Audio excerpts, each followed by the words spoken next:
வணக்கம் நண்பர்களே. திமுகவை கைவிட்டுவிட்ட காங்கிரஸ், ஸ்டாலினுக்கு பரிதாபம். ராஜ்யசபா தேர்தலுக்கு மனு தாக்கல் செய்ய இன்னும் ஒரே ஒரு நாள் மட்டும் இருக்கும் நிலையில் திமுக காங்கிரஸ் கூட்டணி உறவு இழுபறியாகவே இருந்து வருவதில் காங்கிரஸ் மீது செம டென்ஷன்ல இருந்து வருகிறார் திமுக தலைவர் ஸ்டாலின். நேற்று நள்ளிரவை தாண்டியும் சித்ரஞ்சன் சாலை பரபரப்பாகவே இருந்திருக்கு. இந்த நிலையில் டெல்லியிலிருந்து நேற்று இரவு கோவாவுக்கு திரும்பிய கிரிஷ் ஷோட்டங்கர் சென்னைக்கு எப்போது வருவார் என்கிற எதிர்பார்ப்பு காங்கிரஸில் உள்ள திமுக ஆதரவாளர்கள் மத்தியில் நிலவுகிறது. தங்களின் முடிவில் உறுதியாய் இருந்து வரும் ராகுல் காந்தியை சமாதானப்படுத்திய சோனியா காந்தி கூட்டணி விவகாரத்தில் திமுகவின் ஆதரவு நிலையில இருந்து வருகிறார். ராகுலின் பிடிவாதற்கு கேசி வேணுகோபால், கிரிஷ் ஷோட்டங்கர் இருவரும் தான் காரணம் என உணர்ந்த சோனியா திமுகவிடம் பேசுவதற்கு திமுக குடும்பத்தினருடன் நெருக்கமாக இருக்கும் கர்நாடக துணை முதல்வர் சிவகுமார் அல்லது தெலுங்கானா முதல்வர் ரேவந்த் ரெட்டியை அனுப்பி வைக்க பிரச்சனையை சுமூகமாக முடிவு செஞ்சிருக்கிறார். இந்த நிலையில்தான் ப. சிதம்பரத்திடமிருந்து சோனியாவுக்கு போன் போனது. சோனியாவை தொடர்பு கொண்ட ப. சிதம்பரம் கூட்டணி சிக்னலை இந்த அளவுக்கு இழுத்து கொண்டே இருப்பது முதல்வர் ஸ்டாலினை மிகவும் வருத்தம் அடைய வச்சிருக்கு. காங்கிரசுக்காக எவ்வளவோ விட்டு கொடுத்திருக்கிறோம். கடந்த 20 ஆண்டு காலமாக காங்கிரஸை திமுக நல்லாதானே வைத்திருக்கிறது என சொல்கிறார் ஸ்டாலின். திமுக கூட்டணியில் அந்த அசௌகரியம் இல்லாத போது ஏன் காம்ப்ளிகேட் செய்து கொள்கிறீர்கள்? தேர்தல் வேலை நிறைய இருக்கு. இன்னும் காங்கிரஸ் பஞ்சாயத்தையே பேசிக்கொண்டு இருக்க முடியுமா என்றும் வருத்தப்பட்டிருக்கிறார். ஒரு முடிவை நீங்கள் தான் எடுக்க வேண்டும் என்று பேசியிருக்கிறார்.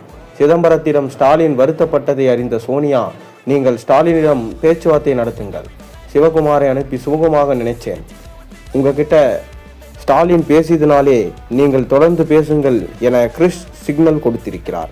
இதையடுத்து அவசரமாக ஸ்டாலினிடம் அப்பாயின்மெண்ட் வாங்கி கொண்டு அவரை சந்தித்தார் ப. சிதம்பரம். அவருடன் செல்வ பெருந்தகையும் சென்றார்.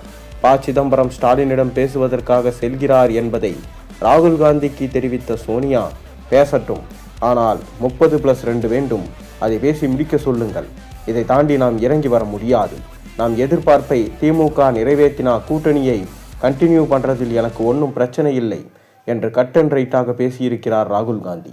இந்த கணக்கை ப. சிதம்பரத்திடம் சொல்லி அனுப்பினார் சோனியா. ஸ்டாலின் ப. சிதம்பரம் சந்திப்பில் பரஸ்பரம் நிறைய அரசியல் சம்பவங்கள் பகிர்ந்து கொள்ளப்பட்டன. இறுதியில் ஷீட் ஷேரிங் பேசி வந்தது. ஒவ்வொரு எண்ணிக்கையில் கணக்குகள் சொல்லப்பட்டு இறுதியில் 29+2 என்றும் இந்த ராஜ்யசபா 2இல் 1 இப்போதும் மற்றொன்று அடுத்த வருடமும் தருகிறோம் என்கின்ற இறுதி முடிவை திமுக சொன்னதை ப. சிதம்பரம் ஏற்றுக்கொண்டு சோனியாவிடம் பேசுகிறேன் என சொல்லிவிட்டு கிளம்பினார். ஸ்டாலின் சொன்ன கணக்கை சோனியாவிடமும் கார்கேவிடமும் தெரிவித்த ப. சிதம்பரம், திமுகவிடம் இதற்கு மேலே எதிர்பார்ப்பது ஆரோக்கியமாக இருக்காது, இதுவே திமுக சீனியவர்கள் ஏற்க மாட்டார்கள் என கூறியிருக்கிறாங்க. ஆனாலும் அவர்களை சமாதானப்படுத்தி கொள்ளலாம் என்கின்ற ரிஸ்கை எடுத்து இந்த இறுதி முடிவை சொல்லியிருக்கிறார் ஸ்டாலின். ஓகே சொல்வது சரியாக இருக்கும் என விவரித்தார். இந்த நிலையில் இது குறித்து ராகுலிடம் சோனியா தெரிவிக்க, நேற்று நள்ளிரவு வரை எந்த முடிவும் ராகுல் எடுக்கவில்லை.